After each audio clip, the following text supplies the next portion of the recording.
Welcome to this story, one of the most unsettling cases ever noted in New Mexico. Before we dive in, share in the comments where you're tuning in from and the exact time you started listening. It's always interesting to see the different places and hours of the day or night where these stories reach.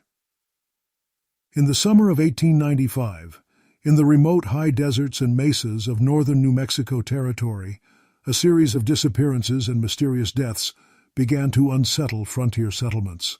The region was still under the control of the territorial government, more frontier than prosperous outpost. Ranches lay scattered across arid land, water scarce, and the nearest sheriff's outpost often days of riding away. Local whispers speak of a family known as the Carter Gang, not bandits in the usual sense, but a shadowy group tied to a sprawling cattle ranch near the Rio Galena, east of the Sangre de Cristo Range. They'd long held property rights in that county, but their reputation was uneasy, stern, quiet, and secretive. Some said they'd arrived a generation earlier from Texas. Others claimed kinship to displaced families from Arizona. The original homestead was said to have been founded by Jeremiah Carter, a taciturn man who, in the 1870s, purchased a parcel of land from an absentee owner. Later generations, his sons Ezekiel, Samuel, and a daughter, Mary Ellen, took over. The Carters were described in county ledgers as diligent but withdrawn. Neighbors rarely saw them in town fairs or church gatherings. A 1889 affidavit by a neighbor, Martha Reed of Galena, claimed she once heard a Carter brother arguing in low tones at night about accounts and blood debts. By 1895, spectral rumors had already grown. Livestock found slaughtered without tracks, a wayward drifter disappearing after borrowing water, and stray bones turning up near the wind-blown escarpments above their ranch. Now, the Carters seldom answered inquiries. Sheriff riders reported gates locked, doors bolted. Their ledger book, the only link to outside trade, was kept behind two iron doors in a vault-like room. It was under this pall of uneasy silence that the first confirmed missing person was recorded. A drifter named John Mallory, last seen riding to the Carter Ranch with a wagon of supplies. When he failed to appear in nearby Smith's trading post, a constable, Andrew McLeod, was dispatched. He rode the mesas in sweltering sun, finally reaching the Carter estate at dusk. The house was dark, no dogs barked.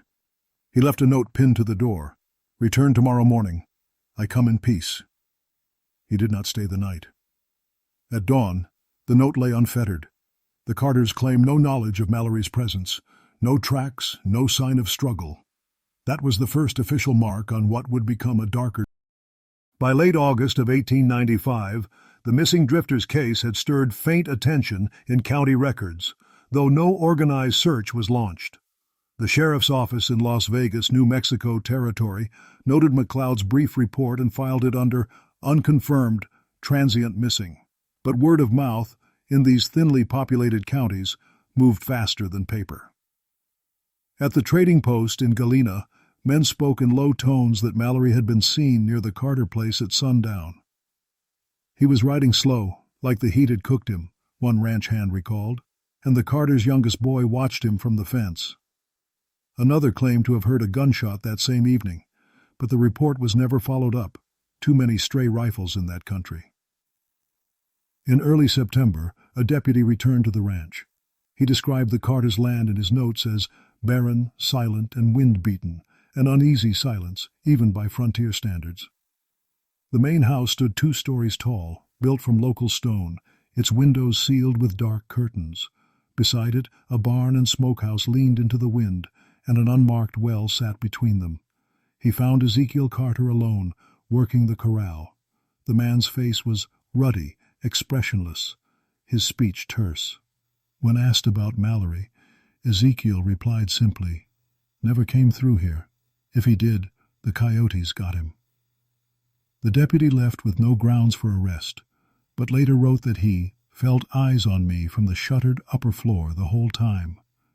By the autumn of that same year, the Carter family's name began appearing in the territorial papers, never directly tied to crime, but often mentioned in connection with disputed cattle routes and homestead boundary quarrels. Such quarrels were common in the shadow of the Santa Fe Ring, a notorious web of land speculators and corrupt officials who controlled much of New Mexico's property dealings during the late 19th century. The Carters were never formally associated with that circle, but their property holdings fell precisely along routes where fraudulent claims often surfaced. According to one tattered entry in a regional newspaper, the Las Vegas Gazette, dated October 6, 1895, rumors of foul deeds upon the Carter acreage have reached the northern settlements. The article was unsigned, but its tone was cautious, almost apologetic. It noted that several transient workers who'd been hired by the family had left without pay or trace. No follow-up was ever printed. A schoolteacher in nearby Vallecito later testified, in a 1902 interview, that the children of local ranchers were told never to wander past the Carter Gate after sundown. They said a lantern moved by itself along the well path, she recalled, and that voices came up from the ground when the wind shifted west. Most dismissed it as local superstition. But it was during this same season that a second disappearance was quietly added to the county roll. The victim this time was a blacksmith's apprentice from Abiquiu. His name was Julian Estrada, and his trail ended the same way Mallory's had. Last reported heading toward the Carter's property with a wagon of tools and never seen. The second disappearance unsettled even the most stoic men of the frontier. Estrada's family was well known in Abiquiu, and his uncle, a former cavalry scout named Tomas Villarreal, rode out himself to question the Carters. His handwritten statement, preserved in partial form within a 1901 church archive, describes a quiet house, with no smoke from its chimney, no sounds of life within. Villarreal claimed Ezekiel Carter opened the door only a few inches, enough to speak, but not to invite him in. When asked about the missing blacksmith, Carter simply said, "No man by that name ever traded here." Villarreal, however, noticed a set of fresh wagon ruts half buried by dust, leading behind the barn toward the dry wash. There were flies thick as storm clouds, his note read, and the smell was not of cattle. That observation never reached official record. Instead, Villarreal's account was passed verbally to a deputy, who filed a brief memo that would later vanish from the county archives. The Constable McLeod, who had investigated Mallory's disappearance, attempted a second visit to the Carter Ranch later that month, but his journal ends abruptly with an unfinished sentence. "At sundown, I saw movement. The next page is blank." It was around this time that the region's newspapers began printing small pieces about missing men in the upper Galena Basin, though they never named the Carter family directly. The tone remained cautious, perhaps due to the reach of the Santa Fe Ring, whose influence on territorial law and property rights cast a long shadow across northern New Mexico. Some whispered that the Carters enjoyed quiet protection from men higher up, a network of land speculators who used remote homesteads for darker dealings.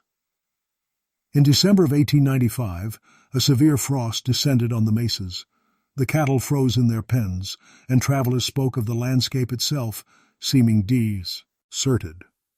It was then that a third discovery was made, a collapsed root cellar about half a mile from the Carter Ranch, exposed after a storm washed away the topsoil. Inside were wooden crates filled with rusted tools, scraps of cloth, and something else, the bone fragments of at least 2 adults mixed with ash and charred timber. The deputy who examined the site wrote simply, "Remains found, unidentifiable, likely victims of prior homestead fire." But no fire had ever been recorded there. A single newspaper clipping, now yellowed beyond legibility except for its header, survives in the state archive. It reads, "Disturbing find near Galena," followed by a few faint lines mentioning a family long in question and the need for further inquiry once spring thaws the ground. No such inquiry ever took place. By the spring thaw of 1896, the Carter property was found abandoned. The house stood empty, doors ajar, table set for 4. The well had been filled in with rubble. Locals said the Carters rode east before the new moon, though no sightings were confirmed. When the thaw came that spring, it revealed more than tracks. County riders sent to reclaim the Carter property for unpaid taxes found the house stripped of furnishings, doors unlatched, and walls bearing strange scorch marks along the baseboards. They described it as neither looted nor lived in, just left behind in haste. What they couldn't explain was the smell, faint but persistent, like burned oil and wet leather. The deputy, now a grizzled man named Horace Dunning, wrote in his report, "Found residue of ash beneath parlor floorboards, pattern circular, as though from lamp explosion, yet no signs of burst glass or wick." His partner noted something else, deep cuts in the wooden stair rail, each exactly spaced. "Like someone kept time with a knife," he added. The report ended with the word uncertain. A visiting circuit minister, Reverend Silas Cobb, later gave testimony before the county court clerk, describing a sermon he'd given in Galena that spring. "The Carter house stood like a monument," he said, "and folks crossed themselves riding past." Cobb recalled a woman named Martha Reed, the same who once reported hearing arguments there years earlier, who swore she saw figures moving inside by lamplight weeks after the family was gone. "Not ghosts, mind you," the Reverend said, "too solid for that, but no one went closer to be sure." As the investigation deepened, small inconsistencies began to surface in the official records. Ledges from the Carter property showed unexplained income. Shipments of livestock materials billed to a trading company that didn't exist. Dunning tracked the listed supplier, only to find the name connected to an alias, once used by a surveyor, linked to the Santa Fe ring, the same network of speculators known for manipulating land titles and driving settlers off valuable plots. Whether the Carters were victims or accomplices, no one could say. That summer, children playing near the dry creek bed uncovered a small brass locket. Inside was a faded photograph of a woman and a child. On the back, etched faintly, were the initials J.M., the same as John Mallory, the first man to vanish. The locket was turned over to the sheriff's office, tagged as evidence, and then lost when a fire consumed part of the records room in 1899. Even so, stories of the Carter gang persisted. Travelers claimed to see campfires along the canyon rim or hear a wagon creak long after midnight. One ranch hand, Josiah Phelps, told a reporter in 1903 that he found a fresh horseshoe stamped with the Carter brand lying beside an unmarked grave on his property. "I buried it deeper," he said, "so whatever rode by might keep riding." By the end of the decade, the Carter name had become a quiet curse in northern New Mexico, a reminder of debts unpaid and land left to the wind. The old house decayed slowly into the sand, but its outline remained visible from the road for many years. They say that in certain light, the windows still catch the sun just enough to look like. By 1900, Galena and its surrounding mesas were changing. The railroad had pushed closer, and surveyors redrew maps that erased half the older homesteads. Yet the Carter property remained untouched, unclaimed and avoided. Its coordinates appeared only once in a federal survey as abandoned structure of indeterminate ownership. The land itself seemed cursed with silence. In that same year, a young deputy named Elijah Hart was assigned to review cold cases left from the prior decade. Among them lay a water-stained file labeled Mallory John, Missing. Inside were only two items, a blurred photograph of a wagon and a partial note reading, "They said we'd find peace out here, but the land remembers." Hart traveled to Galena with the file, determined to close what he thought was an ordinary disappearance. Locals warned him not to camp near the Carter ruins. "That soil's gone wrong," one farmer told him. "Things don't stay buried there." Hart dismissed the warning. In his later field journal, preserved in the state archive, he described the first night as quiet beyond reason, windless, though the sage bent as if moved. He found remnants of the foundation, shards of crockery, and a rusted lockbox beneath collapsed stones. Inside was a brittle ledger written in cramped hand, the ink rust-colored from age. The entries began in 1887 and ended abruptly in 1895. They spoke not of crops or livestock, but of deliveries, quantities received, and debts settled. One entry, dated July 11, 1895, read, "One more soul before payment clears." Hart, trained in law rather than superstition, took the ledger as evidence of criminal trade, perhaps smuggling, perhaps worse. He left the ruins before dark. Back in Las Vegas, Hart submitted the ledger to the county clerk. Within a week it vanished. His superiors advised him to let the matter fade. He didn't. Months later, he wrote to us. An open letter to the Albuquerque Citizen claiming certain territorial officials had deliberately suppressed rural crime reports tied to land disputes and missing persons. He mentioned an isolated ranch north of the Galena Basin without naming the Carters. The article was never printed, but the manuscript copy remains in a university archive. By the turn of the century, the Carter case had already blended into local folklore. Travelers claimed the family fled east, joining outlaws in Indian Territory. Others said they perished in the blizzard of '96. But an elderly man named Silas Cobb, the same reverend who once warned townsfolk away, swore until his death in 1908 that he saw a rider crossing the mesa on a moonless night. He had no lantern, Cobb said, but his face was lit all the same, pale as the old silver plate photographs. Even as time smoothed over the county's violent edges, the legend of the Carter gang lingered like a bruise. Some said the missing men's ghosts followed the old cattle trails, others that the earth itself held their bones too tight for mercy. Whatever truth remained, it sank beneath layers of dust and silence. The land, after all, has a longer memory than... By 1903, the Carter property had become a convenient boundary marker for ranch maps, an empty stretch of scrub no one dared to fence. There were still those, however, who remembered the missing men and who refused to let the story rest. One of them was Dr. Asa Milton, a retired physician from Taos who had taken an interest in forensic science.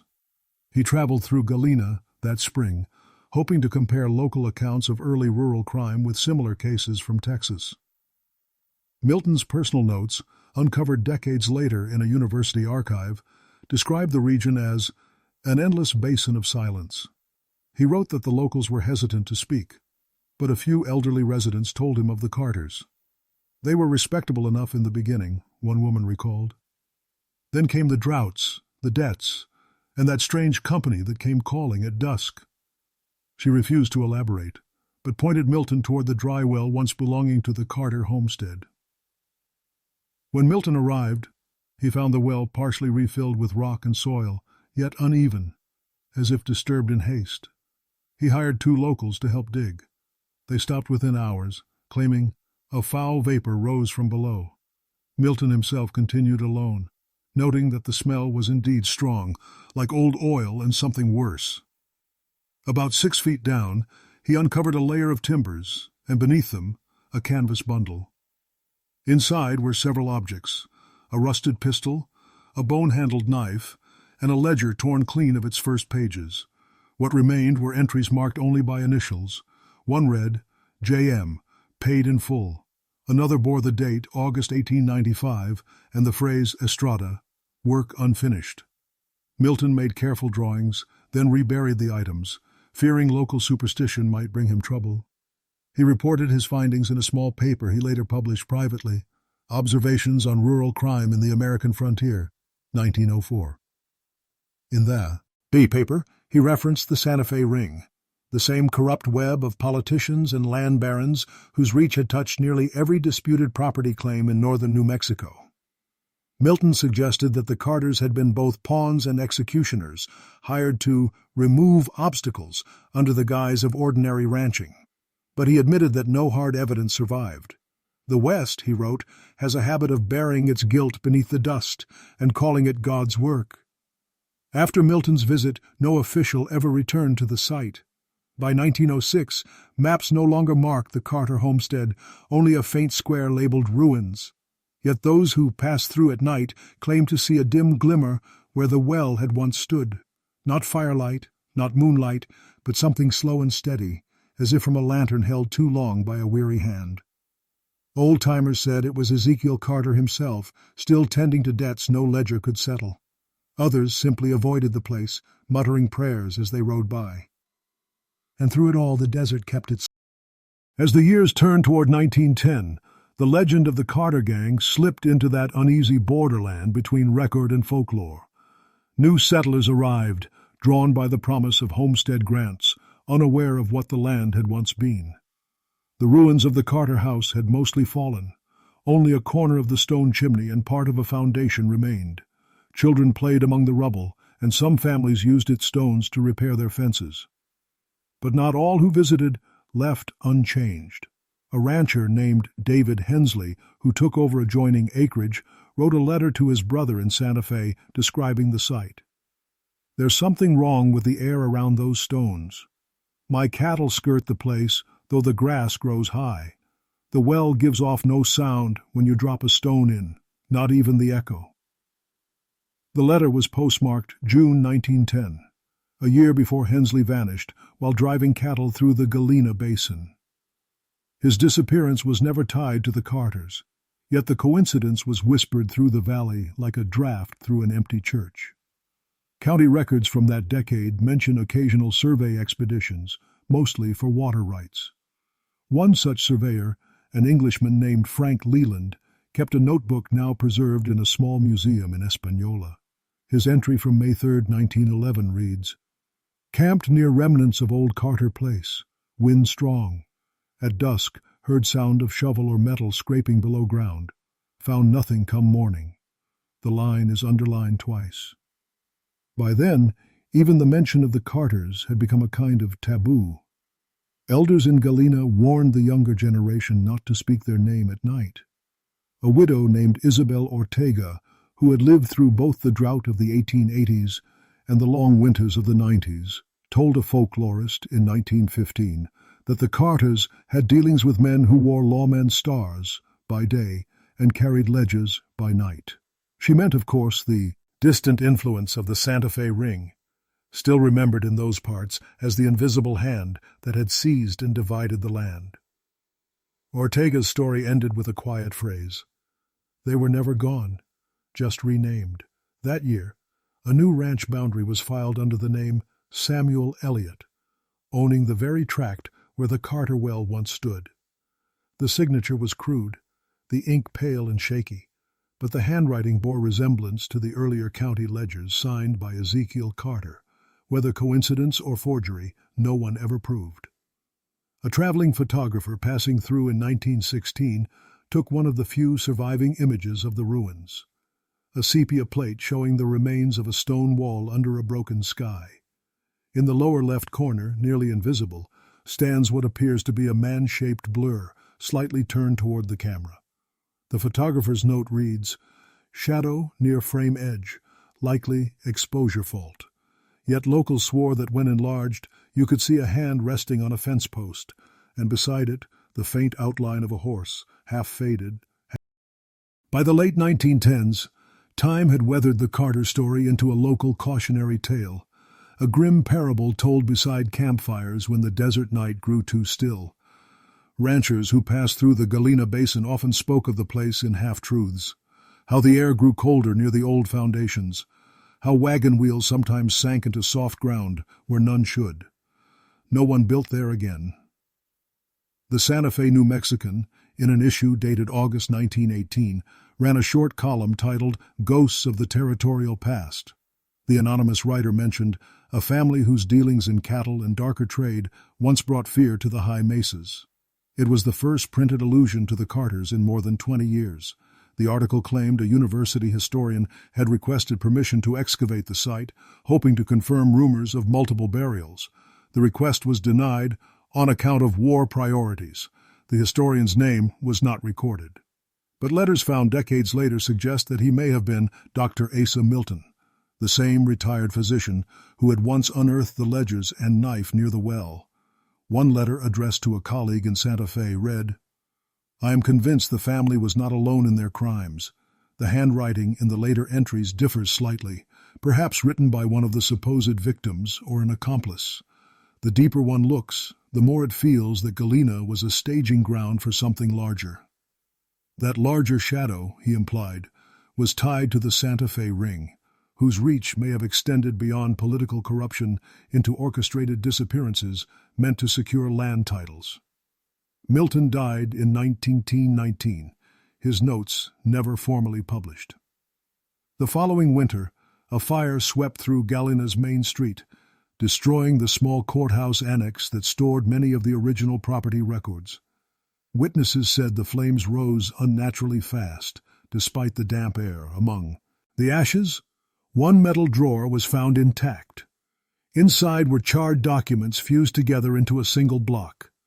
A local archivist later scraped away the top layer, revealing part of a sentence from a long-lost testimony.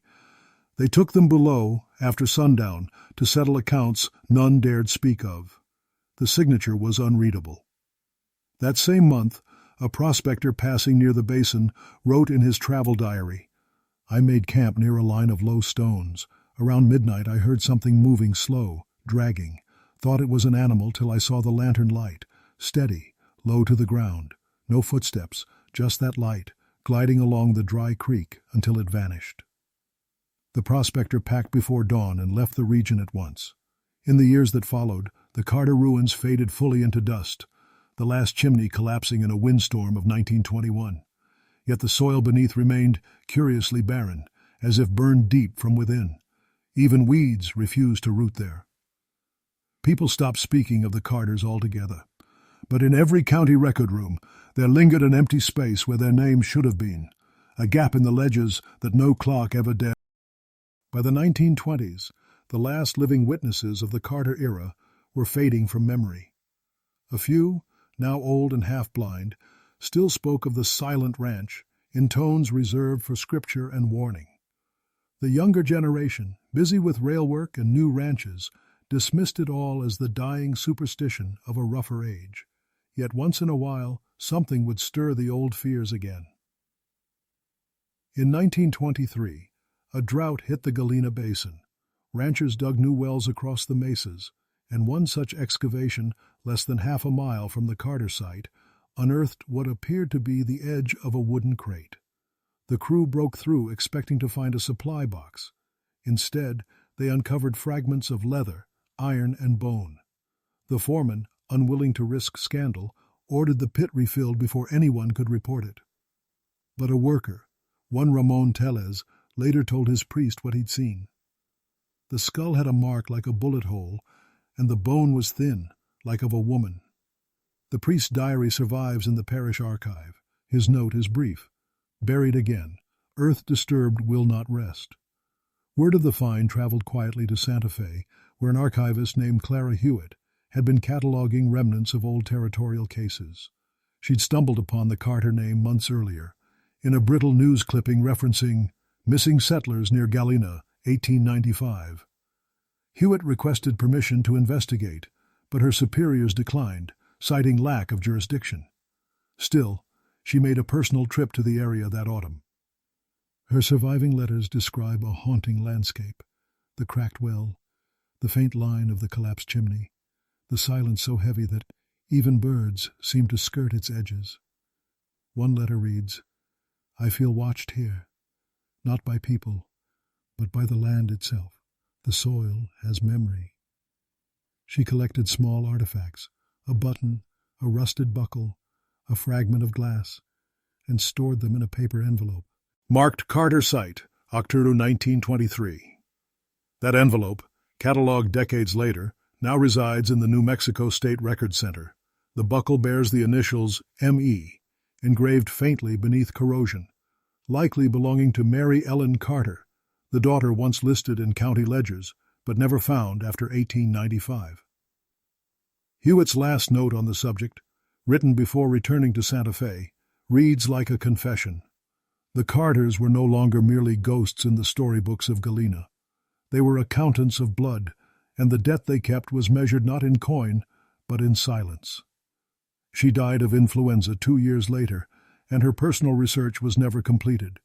But her notes reignited a quiet curiosity among a few historians who began to ask what had truly happened on that lonely ranch. The trail, however, was already fading. Dust covers all things evenly in the desert: guilt, innocence, and the bones between. By 1926, the Carter gang's legacy had nearly dissolved into folklore.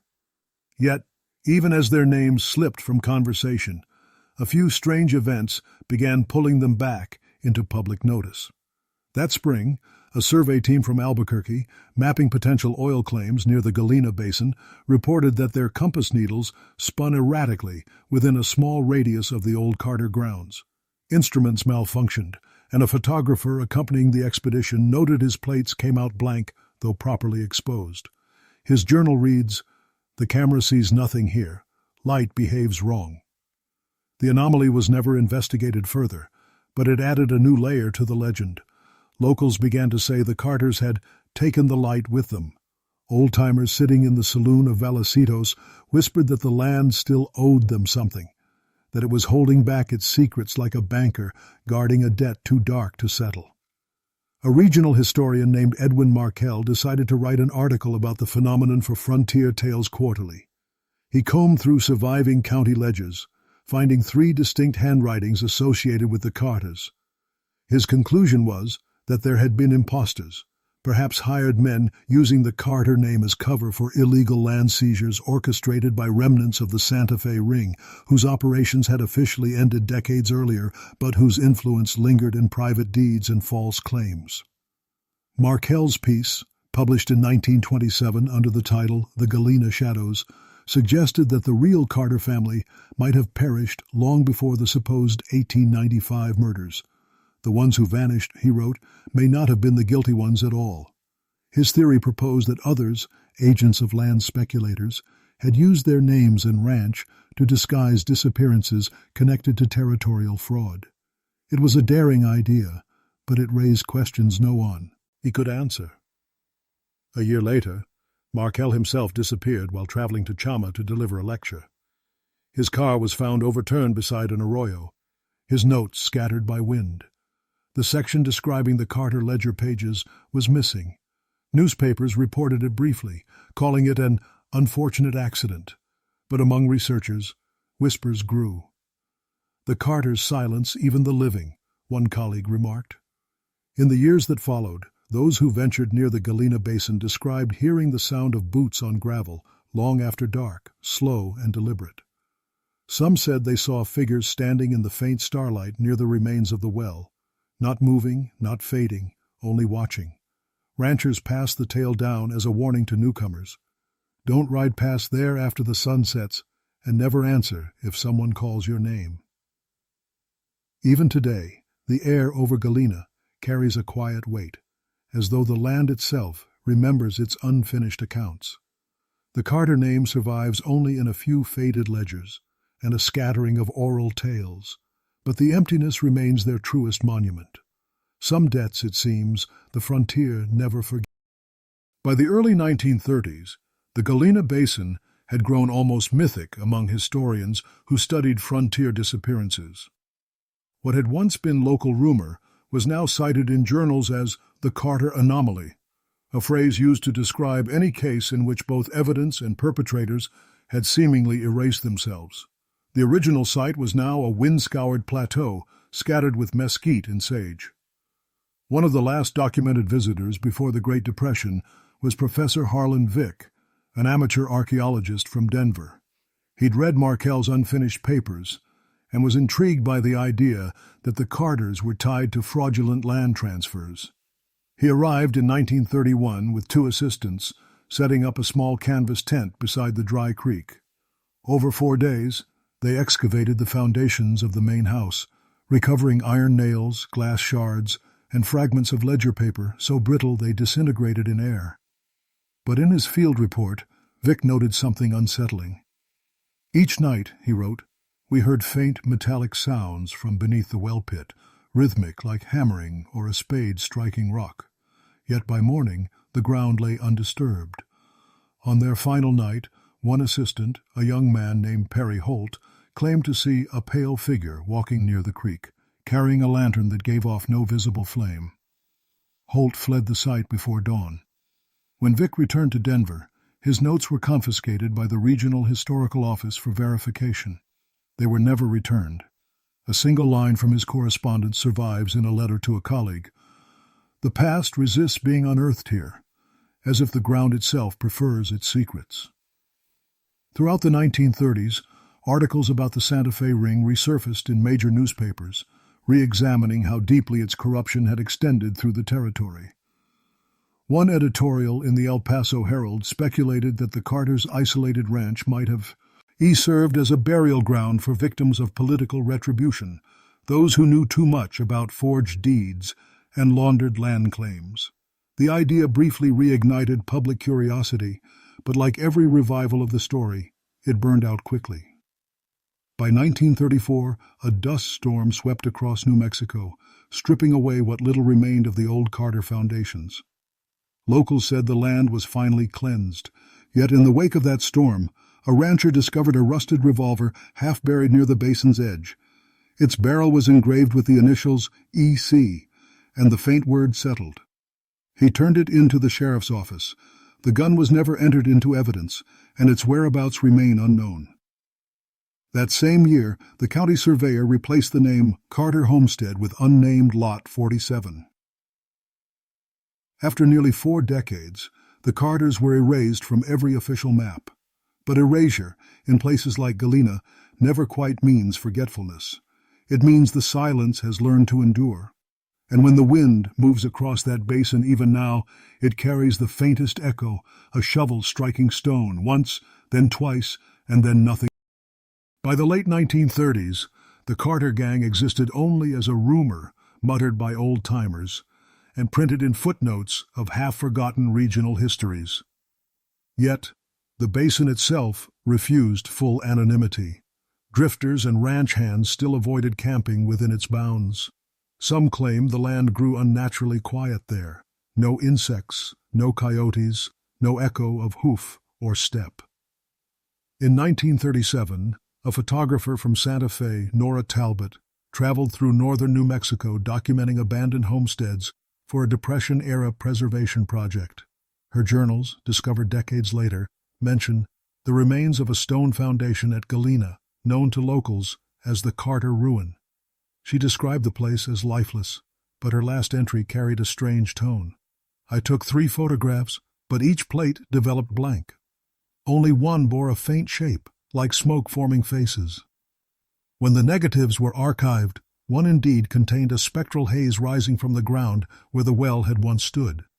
Chemical analysts called it a development error, but others noted that the mist appeared precisely in the outline of 5 human figures. The failure of Talbot's photographs reignited small-town curiosity. The Rio Arriba County Sun ran a brief column headlined, "Ghost Glass of Galena." The editor claimed the phenomenon might be a trick of light or a trick of memory, but the desert seldom tricks twice. Within weeks, treasure hunters arrived, hoping the old stories of buried silver from the Santa Fe Ring might have roots in truth. They dug shallow pits, turning up only ash, nails, and one half-buried horseshoe bent into an unnatural arc. A prospector named Harlan Dow filed a complaint after a night spent camping near the ruins. He claimed that sometime before dawn, a dim glow rose from the ground, like fire without heat, and that he heard what sounded like a man counting softly from 1 to 10. When he called out, the voice stopped, replaced by silence so deep his mule began braying in terror. He left before sunrise and later told a sheriff's deputy, "That place counts its own." Though no official report followed, the deputy jotted a margin note beside the complaint. "Sounds consistent with wind through fissures." Yet the handwriting trembles halfway through the word fissures, as though even writing it brought unease. By 1939, state geologists conducted a brief survey of the basin and concluded that the soil composition contained trace anomalies, possibly from historic combustion or mineral deposits. They didn't elaborate. The report was shelved and never revisited. Meanwhile, locals began calling the site La Hacienda de los Silencios, the House of Silences. Travelers who stopped there for rest claimed that watches stopped ticking, lanterns dimmed, and horses refused to drink from nearby puddles. The Carter name was gone, but something of them, something quieter and more patient, remained in the ground. When the 1940s arrived, The United States was turning its eyes to war overseas, but in the high mesas of New Mexico, memory clung stubbornly to its ghosts. The basin that once held the Carter homestead was nearly unmarked by then, just a depression in the earth, a scatter of stones, and the remnants of the filled well. Yet, for some, that was enough. A government soil team from the Works Progress Administration conducted limited surveys in 1941, part of an effort to identify usable farmland. Among them was technician Raymond Cole, who kept meticulous field notes. His entry from April 22 reads, "This section of Galena is unfit for agriculture. Soil ash-heavy, faint residue of burned organic matter, compass unreliable." He made no mention of the Carters by name, though a later annotation in red pencil, clearly not his own, adds, "Old family ground, avoid repeat tests." That annotation bears initials of a senior WPA supervisor, suggesting someone higher up remembered the stories well enough to leave the earth alone. By 1944, a new road cut northward, passing just a mile from the basin. Drivers sometimes stopped out of curiosity, wandering among the scattered stones. One traveler, a serviceman on leave from Fort Bliss, wrote to his wife describing the area. "It feels wrong out here, like the land is holding its breath. My boots left prints going in, but none coming out."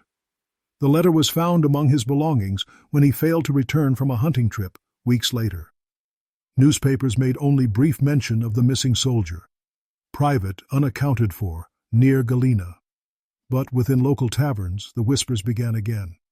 The name Carter surfaced for the first time in nearly 20 years, though most who spoke it did so softly, glancing toward the horizon. Around that same time, the few surviving elders who had known the Carters began dying off. One of the last was Isabel Orte, then in her 90s, who granted an interview to a folklorist from Santa Fe. When asked whether she believed the Carters had truly vanished, she replied, "Not vanished, swallowed. This land keeps what it's fed." She died 2 weeks later, and the tape recording of her voice, fragile and crackling, ends with the faint sound of a breeze passing through open windows, followed by what some listeners claim is a second voice whispering the word ledger. After the war, the area was marked for grazing rights, but was soon excluded again for unstable soil conditions. The map, revised in 1948, labeled it simply "No Access, Private Claim Withdrawn." That same year, a fire at the county records office destroyed a collection of documents from the 1890s, among them the last surviving copies of the Carter property deeds. It was as though the earth and paper conspired to forget together. And yet, the locals still told the story to their children, never by firelight, never at night, always quietly, always ending with the same line. The land remembers its keepers, even when men... The 1950s brought asphalt and radios to the northern plains of New Mexico, but Galena remained a gap on the map, an empty basin where stories clung tighter than crops ever had. Truckers driving the new county road said their engines sometimes sputtered near the old Carter land, gauges spinning, lights dimming, as if swallowed by fog that wasn't there. A mechanic from Espanola once joked that the ghosts must be draining the batteries. The locals didn't laugh. In 1952, a small historical society based in Santa Fe decided to document vanishing frontier settlements. One researcher, Julia Reynolds, revisited the Carter story after finding the name mentioned in a yellowed ledger from 1889. Her letters to colleagues reveal a measured fascination. "I suspect the Carters were part of a larger pattern. Disappearances tied to falsified claims in counties once influenced by the Santa Fe ring. Every document seems to end mid-sentence, as if interrupted." She visited the site that spring. Photographs show her standing near what looks like a ring of collapsed stones, a notebook in hand. Her last field note reads, "Soil softer than expected, strong odor of iron, possible remains beneath old well site." She never filed her report. Days later, her car was found overturned off the main road, her camera missing, the notebook soaked through by rain. The sheriff's investigation cited accidental skidding, But her colleagues whispered otherwise. One remarked that the negatives she'd already developed, just 2, had come out unusually dark, as if something had pressed against the lens from inside. The case drew only brief attention, yet it revived quiet dread among those old enough to remember. When a reporter from the Albuquerque Journal asked a retired deputy about the old Carter gang, the man laughed dryly and said, "Gang? They weren't outlaws. They were accountants for the dead. Evil." That same year, construction workers expanding the road unearthed a single horseshoe near the basin. The metal was blackened and brittle, stamped with the letters CC. When struck, it gave off no ring, only a dull thud. One foreman pocketed it as a souvenir. He later mailed it anonymously to the State Museum with a note that read, "It hums at night." Historians still debated whether the Carters had been murderers, victims, or merely the unlucky frontier family caught between greed and isolation. A few insisted the truth lay in the missing ledgers, those curious entries marked with initials and words like settled, delivered, and final. But paper burns easier than bones, and no one has ever proved which still lie beneath Galena's soil. The basin remained fenced off, its boundaries marked only by wind. Travelers still reported strange lights, small, steady, moving just above the ground, like lanterns carried by those who forgot they were gone, and always toward the same spot, where the well. By the 1960s, the Carter case was little more than a curiosity in university folklore studies. Students from Albuquerque and Santa Fe began driving north on weekends to see the haunted basin, bringing tape recorders and cameras. Most returned disappointed, only endless desert, scattered stones, and an uneasy quiet that made them lower their voices without knowing why, but a few brought back things they couldn't quite explain.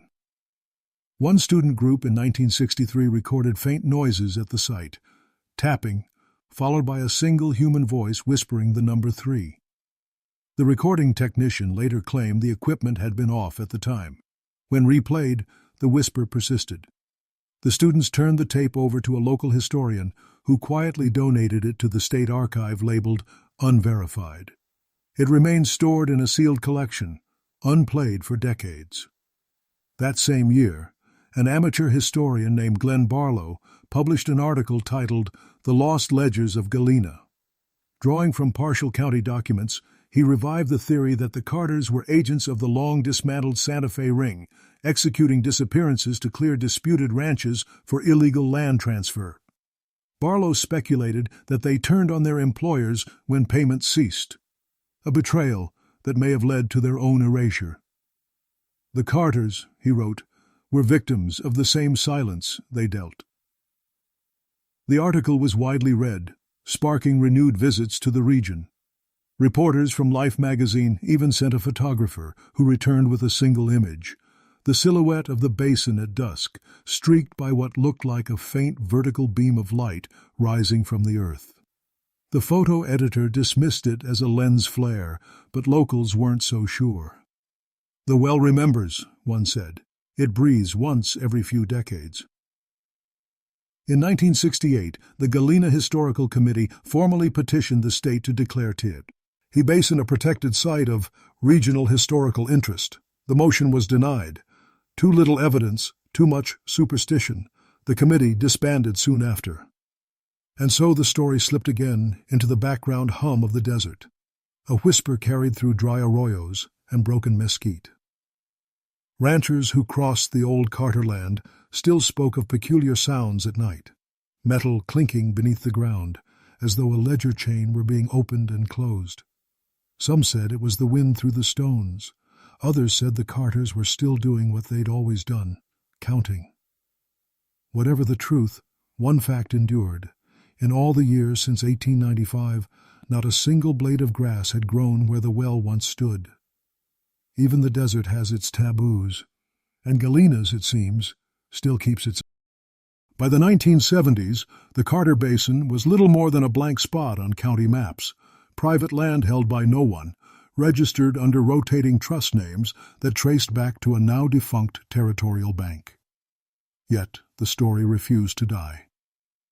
Scholars at the University of New Mexico began referring to it in lectures on frontier folklore as the Ledger Haunting, a case where crime, myth, and bureaucracy fused so tightly that even history couldn't pry them apart. In 1972, an anthropologist named Dr. Ruth Navarro led a small research team to document oral histories from the few remaining ranch families in Galena. Her field notes describe them as wary but cooperative. They'll speak of drought, war, and cattle, she wrote, but not the Carters. When the name comes up, they change the subject or glance toward the basin as if expecting something.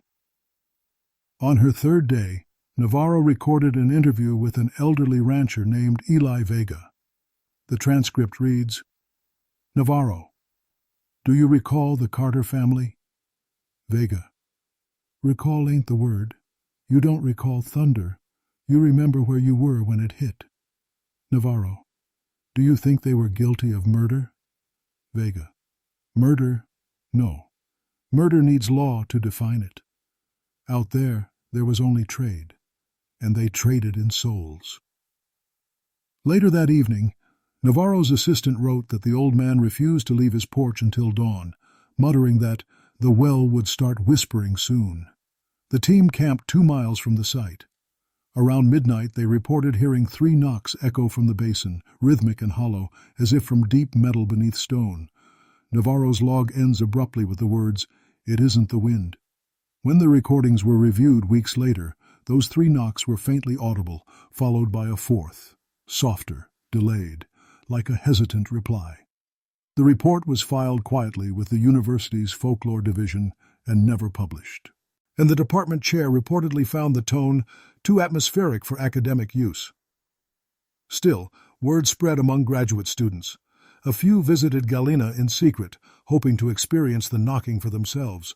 Most returned empty-handed, but one group claimed to find a fragment of iron half buried in the sand, curved, embossed faintly with the initials M.E. It was donated to the State Museum, catalogued without comment. That same year, a wildfire swept through northern New Mexico, burning thousands of acres. When it reached the Carter Basin, the flames reportedly stopped short, veering east as though diverted by unseen wind. Firefighters later noted that the soil there was damp, though no rain had fallen in weeks. Even nature, it seemed, avoided the well. And in that untouched circle of earth, the silence deepened again. Not broken, just... Through the 1980s, Galena's history slipped further into obscurity, buried beneath progress and asphalt. Yet every few years, something, a hiker, a photo, a rumor, would drag the Carter name back into conversation. The basin had become a blank on maps, but not on memory.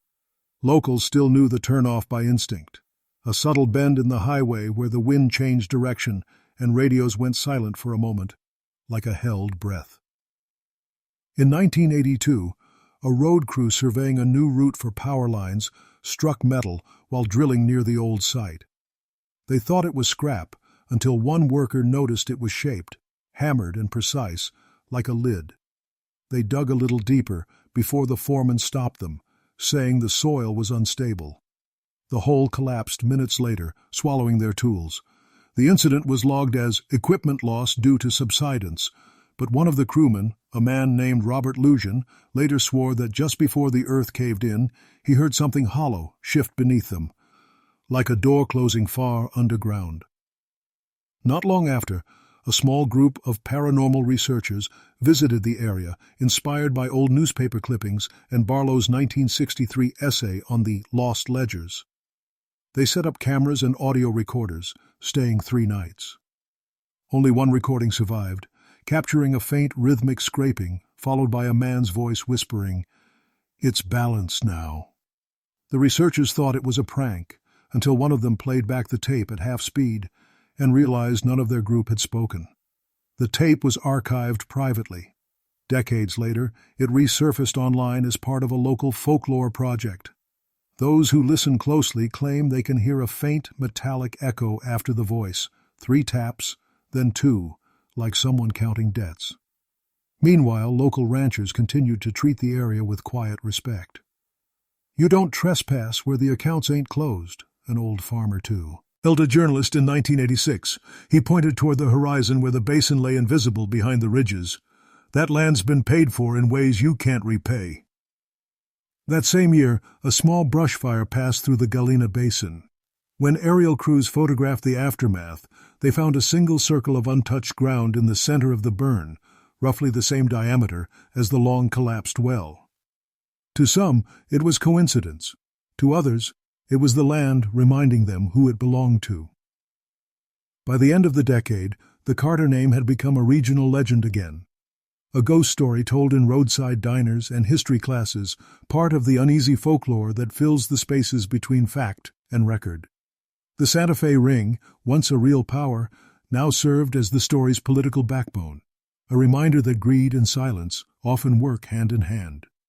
And through it all, Galena remained what it had always been, a quiet ledger of the forgotten, balanced only by... In the 1990s, few remembered the Carters as anything but a footnote, a cautionary myth buried under New Mexico's dust. Yet their story, like the desert itself, refused final burial. Teachers in Galena still warned school children not to wander beyond the old road after dark. Campers reported compasses faltering, and hunters spoke of a lantern moving silently through the brush where no trail existed. In 1993, a graduate researcher from the University of Arizona, Elena Rivas, revisited the case for her thesis on disappearance narratives in the American frontier. She combed through remaining archives, microfilm, and oral histories, tracing every mention of the Carters she could find. Most records, she noted, ended mid-page, burned or misplaced, like paper recoiling from ink. In her final draft, she called the Carter file a perfect circle of omission, an erasure so complete it feels deliberate. Rivas traveled briefly to Galena to photograph the site. Her notes describe an almost featureless landscape, no visible ruins, no birds, not even insects, just wind and a strange hum, low and steady. On her last day, she buried a small tin marker with her initials near where the well once stood, promising to return. She never did. Her paper was published the following spring, ending with a single haunting line: "If silence has weight, Galena carries more than its share." By the turn of the century, what little remained of the Carter story had scattered into digital archives and late-night retellings. A handful of amateur historians still debated whether they were killers, victims, or witnesses swallowed by corruption, the human residue of the Santa Fe Ring's reach. Yet the pattern of lost investigators, burn files, and interrupted testimonies spoke louder than any confession. And so the legend persisted, each generation adding its own small rumor, a glint of light at dusk. And a rider without a shadow, a whisper rising from beneath the cracked soil. Locals say that if you pass through Galena after sundown, the horizon seems to tilt ever so slightly toward that empty basin, as if gravity itself remembers something that men forgot. Travelers who stop there report the same thing. The air grows heavier, the world quieter. Some claim they can hear a faint counting, patient and deliberate, echoing from below ground. 1, 2, 3, always stopping there, never 4. And perhaps that's how the land keeps its balance, never letting the debt reach completion, never letting the past rest fully. The Carter name survives now only in the brittle corners of old ledgers and the hush of the New Mexico wind. But if you stand on that lonely stretch of earth where nothing grows and no compass holds steady, you might understand why the frontier never truly forgets its dead.